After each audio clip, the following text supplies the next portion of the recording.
we live in such a beautiful state, and our chief meteorologist, Alana Brophy, knows that. That's why she's on the Good for Utah road tour right now. And Alana, we love to follow along. It looks beautiful today.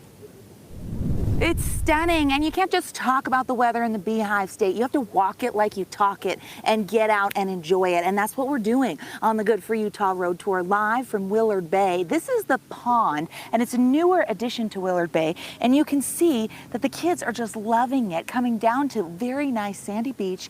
It's a nice little area where it's non-motorized. You can get out and paddle, and you can really enjoy. And we've watched throughout the day as folks have been able to do that. The beautiful Wasatch Mountains behind us. Now, we do have some active skies out there. Let's talk about it, because we're going to begin with that live view from Iron County. Cedar City has seen plenty of wet weather, and you're taking that view right now from Iron County. Cedar City itself with some soggy conditions. They actually broke a daily rainfall record today. That record, the daily precip record, getting more than ½ an inch from strong storms. So these storms are heavy downpours, and that moisture continues to fall with these stronger thunderstorms. Lingering moisture today, allowing for some thunderstorms out there and even some flash flooding, which we're seeing in central Wayne County. Now, northern Utah has the drier air, and we have throughout the week, and where we are, it's been beautiful. Right now, drier conditions down there in the southwestern corner of the state. Our Black Desert Skycam shows you the time-lapse video of clear conditions in Washington County. You're looking at Ivins.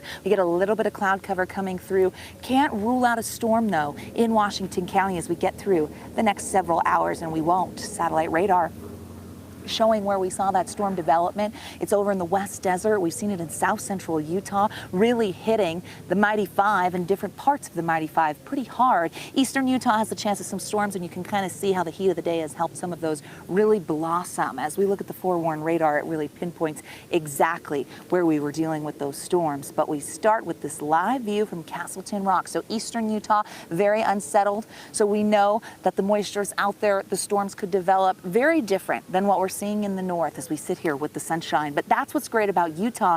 It's such a large area, 2 different climates, and you can kind of see activity whenever you step out in some portion of the state. Speaking of, forewarned radar showing you now where we are seeing those storms.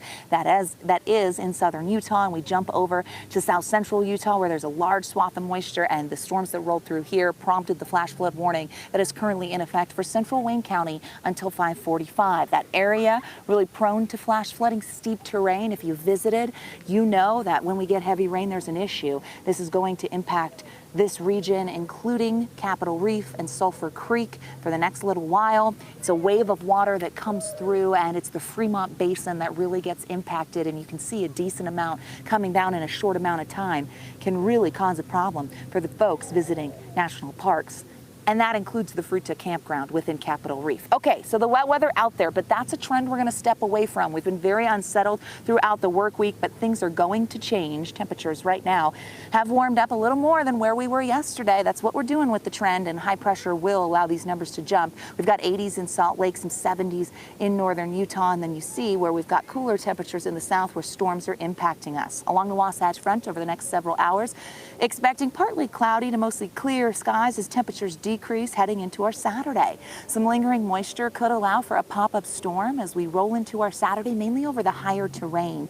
We've got some seagulls coming around. They're like, "You eating?" I'm like, "I'm not," but I'm happy that you're listening to the forecast. As we take a look at the storm threat for tomorrow, it does hold on into the south central portion of the state. Here's the futurecast taking us through the remainder of today, rolling us into our Saturday with a few pop-ups here.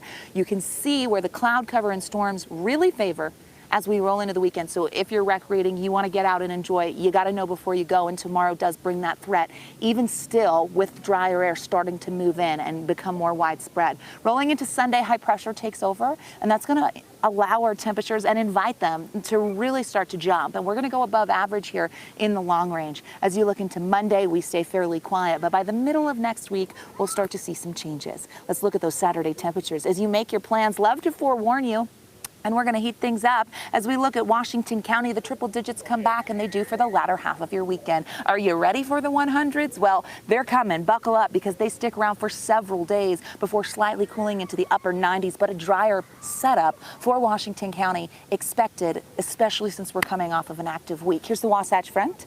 And as you look at those numbers, we've got some 90s ahead of us. Maybe a splash at the Willard Bay Pond isn't out of the question, because here comes the heat. You're going to see those 90s peaking by Tuesday. Wednesday, we get the slight chance of a storm and a bit of a change, some slightly cooler temperatures, but above average. Average this time of year is 80, and we're looking at low to mid 90s as we head into next week. So this will be the place to be. I love a beach. Life's a beach. It is what you make it, folks, and that's why we love the Good for Utah Road Tour. Put Willard Bay on your summer list. Brian, Sarah, I know we're going to get up here together at some point, but take my word for it. It is phenomenal. I'll send it back to you.